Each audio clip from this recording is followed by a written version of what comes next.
Revelações da ciência sobre os mistérios da vida. Especialistas de vários países estiveram no Brasil para o lançamento de um grupo dedicado à tese do chamado design inteligente. Esses cientistas acreditam que a perfeição e a complexidade da natureza comprovam a existência de um ser superior. O que há por trás do bater das asas de uma borboleta? Ou das cores vibrantes das penas dos pássaros? O que há em comum entre a concha do mar e a força dos furacões? Que mistérios guardam as nossas células e o DNA, o responsável por tudo o que somos? Os homens reunidos nesta sala são os principais nomes de um ramo da ciência que pretende responder questões como estas. Ao contrário do que a gente apregoou por 150 anos, há evidências de inteligência na vida e no universo. Eles são estudiosos do chamado design inteligente, uma linha de pesquisa que acredita que a complexidade da vida e a perfeição da natureza comprovam a existência de um ser superior. A vida foi feita pronta, o universo foi feito pronto, planejados por um ser extremamente inteligente, com design, com arte, com perfeição. Marcos Eberlin coordena o Núcleo de Pesquisa em Ciência, Fé e Sociedade, recém-inaugurado por uma das maiores universidades de São Paulo, em parceria com instituições americanas. Outro defensor do design inteligente é o doutor em bioquímica e professor americano Michael Behe.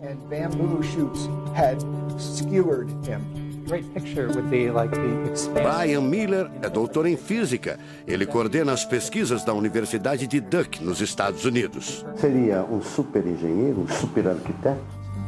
Você pode dizer isso, responde o físico. Um arquiteto que tinha a vida em mente, um criador que fez a vida deliberadamente. Also, when you look at life itself, não é de hoje que os cientistas procuram pistas deste arquiteto da vida. Galileu Galilei, o célebre físico e astrônomo italiano, disse há mais de 400 anos que a matemática é o alfabeto com o qual Deus escreveu o universo. A matemática se dedica a provar que tudo no universo segue uma lógica. Mas foi ainda antes, na Idade Média, que outro italiano, Leonardo Fibonacci, decifrou parte deste alfabeto. Ele descobriu um padrão numérico que se repete em quase tudo na natureza. Em homenagem a ele, o padrão passou a ser conhecido como sequência de Fibonacci, uma sequência lógica de números que pode ser expressa em formas geométricas. Em cada quadrado, a gente consegue construir arcos, são aquelas linhas tortas, né? A gente consegue ligar um arco com o outro. Quando você liga um arco, um outro arco, um outro arco, um outro arco, um outro arco, e vai seguindo um outro arco, pensando no próximo quadrado, um outro arco. Essa aqui é uma figura que é uma espiral, chamada espiral de Fibonacci. E essa espiral aparece em diversos lugares do nosso cotidiano. Aparece, por exemplo, na nossa orelha. O formato da nossa orelha é exatamente essa espiral. Uma coisa interessante, aparece no nosso rodamuinho do cabelo aqui. É o mesmo formato que aparece aqui. Que é o mesmo formato que aparece naquela concha do mar, tal do Nautilus, né? Que é o mesmo formato que aparece nas estrelas do universo. Que é o mesmo rodamuinho que forma quando tem um furacão. A sequência de Fibonacci foi encontrada também nas ondas do mar, nas pétalas das rosas, na distribuição das sementes do girassol e até nos hexágonos da casca do abacaxi. Mais uma comprovação matemática da existência de uma mente inteligente por trás da criação seria o chamado número de ouro, ou proporção áurea, representada pela letra Φ. O número de ouro, também representado pelos dígitos 1,618, está presente na construção de uma das obras mais importantes da antiguidade, o Partenon. Foi usado por Leonardo da Vinci na Mona Lisa, o quadro mais famoso do mundo. Essa regra do número áureo, ela vem, né, aparece no Fibonacci e aplica em um monte de situações. E é legal que os gregos percebiam isso, eles associavam isso muito com a ideia de perfeição. Ele está presente nas asas das borboletas e até nas medidas do corpo humano. Se você pegar a sua altura e dividir pela distância do seu umbigo até o chão, vai dar aproximadamente 1,6. Um φ. Vai dar um φ também. Se a gente abre os braços, né, calcula a distância da ponta de um dedo até a ponta do outro dedo. Então vai ser desse dedo maior aqui, no dedo médio, até chegar ao dedo médio. Se eu pegar essa distância e dividir pela distância desse dedo até esse ombro aqui, vai dar 1,6 de novo.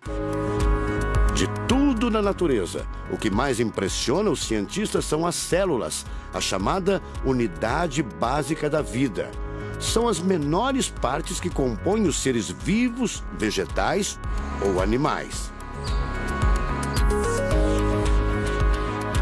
O corpo humano é formado por cerca de 100 trilhões de células que dão origem a tecidos e órgãos. We cannot be accidentally caused. Life is not an accident. O americano Douglas Axie estuda biologia molecular há mais de 25 anos. Ele garante: não existe a mínima possibilidade de a vida ser um acidente, um acaso da evolução do planeta. Para ele, as células são complexas demais e só podem ter sido criadas de propósito por um ser inteligente. Literally machines that are made out of molecules.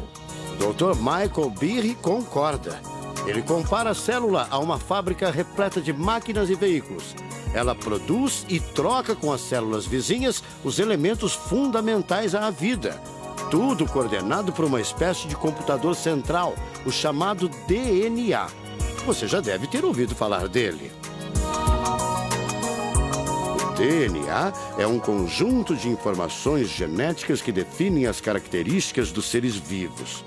Entre os humanos é o DNA que informa o sexo, a cor da pele e do cabelo e o formato do rosto, entre outras coisas.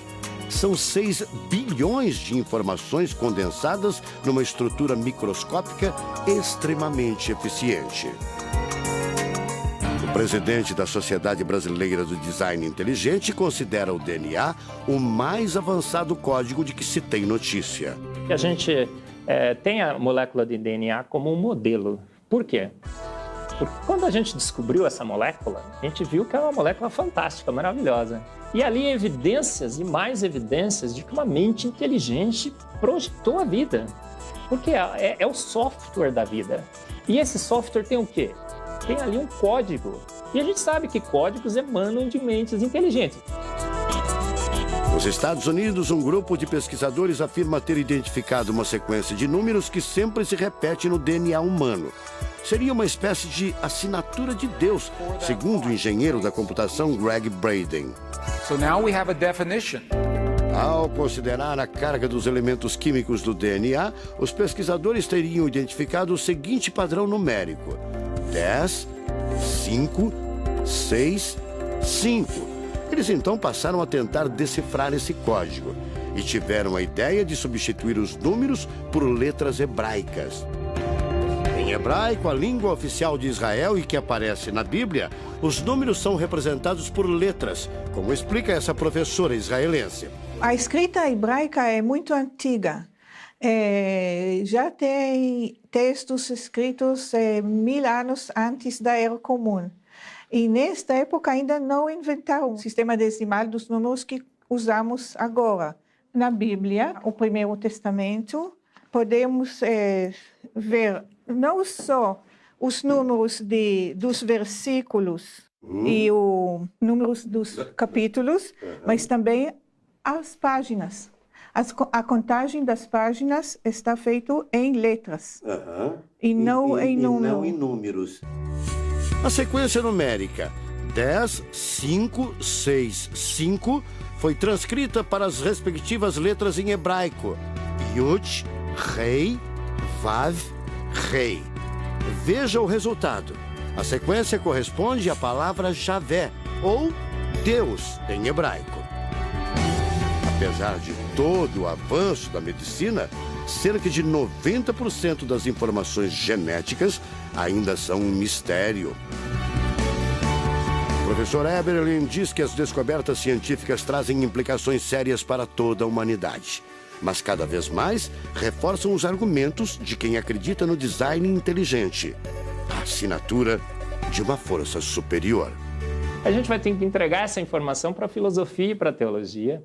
E a gente agora, como bons filósofos e teólogos que todos somos, a gente vai colocar a nossa filosofia e nossa teologia em cima desse dado científico e optar pela melhor opção. Eu, óbvio, acho que a melhor opção é Deus. Como gente, a gente tem esse direito, né, de especular em cima da descoberta científica de que uma mente inteligente orquestrou o universo e a vida.